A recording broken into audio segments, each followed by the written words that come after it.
Hey, what's up, everybody? Welcome to HyperNexus Portal, where we get hyped for all the movie news and pop culture news that we can find on the internet that's available to all of us, and we talk about it here. And I'm Carlo, Yo, and and I'm Paris. Yeah, here we go. Let's get hype, man. This is what it's all about. yes, and the box office has made almost an impossible sort of comeback with some things. Yeah, box office has been good. Well, last weekend was good for Final Destination, the Bloodlines movie. That went over 50 million domestic, over 50 million international, bringing in a whopping, let's just say this, $100 million weekend for the Final Destination Bloodlines movie. Who would have thought? Like, who'd have thought that movie would have done so good right now? Warner Brothers does have a little hit on them. I've heard that this movie was probably one of the best ones they've had, but they've all been good. Um, yeah, so it's really cool. Yeah, no, it's exciting to see that. That's one thing about horror movies is that the entry level budget's a lot lower, so the recoup's a lot better. Right. Yeah, like, especially for these ones, we've seen all the sort of possibilities of people living and dying and all the different things. One of the things also about these movies that I really like is that they don't have like major A-list stars that are starring in these films to sort of like anchor the movie. They've used multiple different stars and stuff like that. So it's been pretty good to see. I'm liking the success. Yeah, and I'm looking at this here, and surprisingly, I'm surprised about this. Thunderbolts is hanging on, even though it's kind of struggling. It's hanging on in the charts for the weekend. Yeah. Oh yeah, Thunderbolts. Yeah, yeah. Like yeah, it's interesting. They just went over 300 million. They're doing pretty good. Had a solid weekend, but I guess we'll see sort of like how that movie um finalizes. It's been out for a little bit now. Um, uh, I think it's been out for 3 weeks now. So it's not like it's going to continue to make 15, $60 million every weekend, but we'll see what it finishes up with. It's behind Captain America 4 when it comes to sort of total box office when you look at the comparisons between those two, because Captain America 4 just Brave New World just released in a couple months ago. So we'll see. I went and saw Thunderbolts. I thought it was really good. It's sort of like Marvel started jumping back in and start telling those stories again. So it's pretty exciting to see. Yeah, I'm amazed at some of the stuff that's coming up on the charts. Also, we Yeah. got Minecraft movie. Yeah, the Minecraft movie, it's on its way. Will it cross $1 billion? That's the key. Will it do it? It's on its way. $925 million, making it the number two video game movie ever released behind Super Mario Brothers, which crossed $1 billion when it released a few years ago. So, yeah, will it do it? What do you say, Carlos? Is it gonna do it? I mean, I don't it's been out for 7 weeks now. see. I don't know. It's such a tough feat to beat Mario Brothers. I think because Mario Brothers has that legacy that's so many years old that it hits old fans and new fans alike. And we got Minecraft, which is another massive franchise, just not as old as Mario Brothers. So I think that's why it has a little bit of a struggle there. But I think as far as success, I think Minecraft movie still hit the success mark for what it was meant to do. Right. Yeah, yeah. It's doing its thing. So we'll see. Hopefully they'll come up with a number two and continue the story on. But yeah, I'm excited about it. We'll see if it can get across that Billy and make $1 billion. And then we also have Sinners. Sinners is continuing to rise and shine. Original movie. A lot was behind it, as you see, like the box office this weekend, right? Like, or these movies, like Warner Brothers, they're kicking some. They got some stuff, They produced the distributor of the Final Destination. They did Sinners, and they also did the Minecraft movie. So they're sort of rocking and rolling at the box office with, and then of course they got Superman coming out, so the trailer of that release, and we'll have to cover that. But yeah, it's looking pretty good for Warner Brothers. Yeah, I think Warner Brothers has found right now themselves in a perfect spot in this movie theater market where they got some dominating movies for the charts, and it's going to bring up their name, make people want to invest more in them. And now we Mhm. got Superman hot on the trails by with James Gunn, which is going to be a massive box office movie. So I'm excited to see, a company like Warner Brothers do pretty good right now in this environment. Yeah, yeah, super excited. Yeah, especially in today's age with all the different medias that are out there and all the different ways people consume movies and them being able to sort of still bring people back to the movie theaters is huge. I hope the industry makes a full recovery from COVID. And I know it's been up and downs. Like we've seen some movies sort of like really blow up, like Deadpool and Wolverine, Super Mario Brothers movies, like the gross over $1 billion. Let's see sort of like if some of these other franchises, some of these other movies can continue on and bring that fire back to get people back into the theaters. I think they announced, I think it was on Twitter, and you might have seen it also, where they were talking about movie theater prices being reduced and stuff like that. I think I saw that. So yeah. Yeah, AMC wants to lower the prices. I think it's on Wednesdays. I might be wrong. It might have been Tuesdays or Wednesdays, but they want to lower it to like $6 to get people back in the theater. And I think that's perfect. I mean, movie theaters have tried matinee times before, like lower prices, but I think a $6 ticket on a Wednesday is a great thing to do for people to come out, after work or something, enjoy a dinner and a movie again because like, let's be honest, the prices have increased a lot for a lot of people. So $6 will bring a ton of foot traffic in and get people familiar with the theaters again. Yeah, yeah. It'd be amazing to see, and hopefully they can continue to do that and get people back in. You got to reduce the prices. I know everything is about price increases, production costs, and all this other stuff, but there's got to be a point in time where it's like, hey, can we go the other way on things? And hopefully, this is the way to do it. So yeah, Absolutely. yeah, One thing I see that it looks like it's starting to hit a struggle point, which I'm sad about this because I really like yeah. this movie Until Dawn. I really enjoyed that movie for what it was. I never played the video game. I always wanted Mhm, to, and I think that they did a great job. David Sandberg and his wife mhm, Lotta Watson. I think they did a great job in the production. I think the cast was great.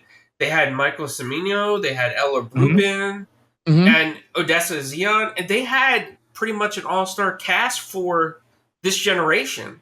And it's hitting a little bit of struggle point. So I hope people give it a chance. When it goes to streaming and DVD, Blu-ray, I hope people pick it up and get familiar with the series because David Sandberg said that he wants to go ahead and turn this into a movie universe for Until Dawn, where new Yeah, characters could be introduced and possibly as well maybe a future game off the movie universe. He said that at WonderCon, so I'm yeah. hoping for something like that. Yeah, they spent $15 million on the budget, which was modest for a movie like this, and they've grossed over almost $50 million. So, that's not bad. Like if you think about it, they're positive, they're in the green. So if they could continue to get more people to come check it out before it ends, and then they get some DVD sales and get it on the streaming services, and some of the streaming services pick it up and they see value, and they increase the amount of viewership by watch hours, and then whatever ads they attach to that, it could be something that they'll be able to fund for another movie for. But probably instead of spending 15 million, they could spend 30 or 40. Yeah, all those good Absolutely. things. But now, we have Mission Impossible. Yeah, Tom yeah, yeah. Cruise, he's a major actor and has been for decades, and people love Tom Cruise. They come out to the box office.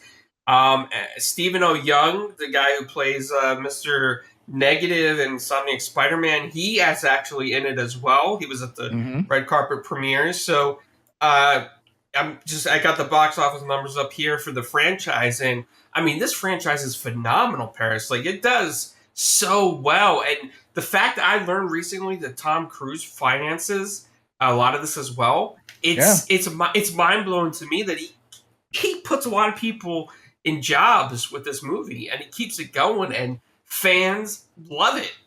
Yeah, yeah, it's been going on. This is going to be the eighth movie. That's called the final one. So we'll see if it's actually the final one. A lot of people are hoping that it's not. One of myself, I hope they keep it going somehow. But I totally understand they want to close the chapter, and maybe Ethan Hunt goes into retirement, and then they have a new person come in and step in and do some impossible missions. But yeah, one thing we want to call out here is that this is actually this final one is going to be the biggest production they've ever spent on any of the movies. Over $400 million spent on this final movie. It's the biggest one. So we're I'm pretty excited about it. I'm a big Mission Impossible fan. So I can't wait till this comes out next weekend, and then we're going to see how it does in the box office. Hopefully, everybody goes out and watches it and supports it because we definitely need a big banger here to send this franchise sort of off into the sunset until they do a reboot or they get another character to jump in into the foray of doing Mission Impossible movies. But yeah, like even if you look at it, they made over $4 billion off the franchise. They spent 1.5 billion, so that's a nice they made a nice decent profit off these movies, and the stories have all been good. I've never heard anybody say, "Oh, this Mission Impossible wasn't good," like or anything like that. I've never heard anyone say anything like that. I've always said, "Oh yeah, it was good. It was great. It was awesome." So I'm excited to see sort of like what they do with it. $400 million has got to be epic. Yeah, no, I mean, Yeah, and the stunts in these movies are just mind blowing. Like you look at them, and sometimes you're like, "Wow, how did they pull that off to make it look so good?" Because some of the stunts are practical stunts, like they're actually doing the stunts. So that's cool to see that. yeah, yeah. I'm super excited about it. Yeah. He does his own stunts. So all the airplane stuff. I think they did a special preview on it. There's him doing some more airplane stunts. He's always doing airplane stunts. He was hanging out of a jet out of a plane as it's taking off. He was flying his own plane in a movie. He was also doing some other stuff. So we'll see. What? No, actually, no. He was flying his own plane in Top Gun. Sorry. He was flying his own plane in Top Gun at the end of the movie. He was actually flying that plane. So I got him kind of mixed up, but he does a lot of his own stunts, and he's doing his own stunts in this one. He's supposed to be on an airplane, a little propeller plane, doing some doing some stunts. So he's always doing something crazy. I think he broke his foot once doing some stunts. And they had to postpone production on one of his films. But yeah, yeah, I'm excited to see what Mr. Ethan Hunt does in the final chapter of this outstanding series of Mission Impossible. Are you going to go see it? I think I am. I think I'm going to go see Yeah. it. Awesome. Awesome. Me too. I'm gonna go see it, and we're gonna go see it. We're gonna talk about it. We're gonna give our own review on it. Oh, we should just review it. What? Yeah, no, we should. And speaking of box office, right? Real quick, I just want to throw this out there. Yeah. There's some upcoming movies that are expected to do pretty well. We got Yeah. Lilo and Stitch coming out. Mm-hmm. The fan reactions already from the screenings, according to various press sources and Disney, the fans are loving it. Yeah. So some of them are saying this is the best Disney live remake ever done. So I'm curious. This could be a future box office smash right there. Yeah. It's definitely gonna go over $1 billion based on what I've seen and based on like sort of the kid reactions because my daughter is 10 years old. She just turned 10. Happy birthday. Happy But birthday! they're all excited about it. That means if she's excited and all the kids are excited, that means they're gonna go in waves to go see this. And she's a big Stitch fan, and so it's gonna be amazing. Actually, her birthday was Lilo and Stitch themed. So, yeah, I got her these Lilo and Stitch socks and all this other stuff. They got all this sort of merchandising that's out there going on right now for the movie. So, I'm expecting big things from it. Probably going to be another blockbuster, and we'll see sort of like what it does in the box office and if it resonates. I believe it will, based off of your reviews you just shared. So yeah, it's going to be amazing. And what else is coming? What else did you what else Oh you? man! Well, also they got Friendship coming out with Paul Rudd. Mhm. Okay. Uh, Last Rodeo by Angel Studios. Angel Studios has kind of been making a mark now in their own territory. That's got Neil McDonough on that. Okay. Karate Kid Legends is coming up. Oh, yeah, okay, okay. Yeah, So they're going and yep, touching back on that. All right. All right. yes. Are they playing off the show on Netflix? Are they going to use some of I believe so, right? Are they going to tie into that? Oh, I'm not sure. I didn't look into that. I'm Yeah, we'll probably have to curious. check. Yeah, yeah. I'm, Okay. I know. It's gonna be like a good comeback for Jackie Chan. So it's good to see him back on the the screen there. Yeah, yeah. And then further out, a little bit further out, we're going into June. Ballerina, which is supposed to Hmm. be a possible smash hit, it's based on the John Wick universe. So Okay. curious to see how that plays out. And then further out in June, we got How to Train Your Dragon. Okay. Yeah, yeah. How to see the previews to that? That looks pretty good. Another potential smash hit there. And Yeah. then towards the end of June, 28 Oh, yeah. years 28 years later, which is supposed to possibly recoup some great box office numbers, another horror movie kind of Yeah. suspense. Hmm. So I'm excited to see all that. Yeah, And there's two other things. One thing, F1 is coming, and then also Megan 2.0. So we can't forget about the first Megan. Remember, the robot that was dancing and started slaughtering everybody. But now they're bringing her back. They showed the previews, so please go check out the previews. They need her to stop another some other AI that's gone off the rails. Yeah, it was AI versus AI and a no hold hold barred match. So we're gonna see how this all plays out. yeah, and Paris, we got a packed year really because I'm looking out into July now. We got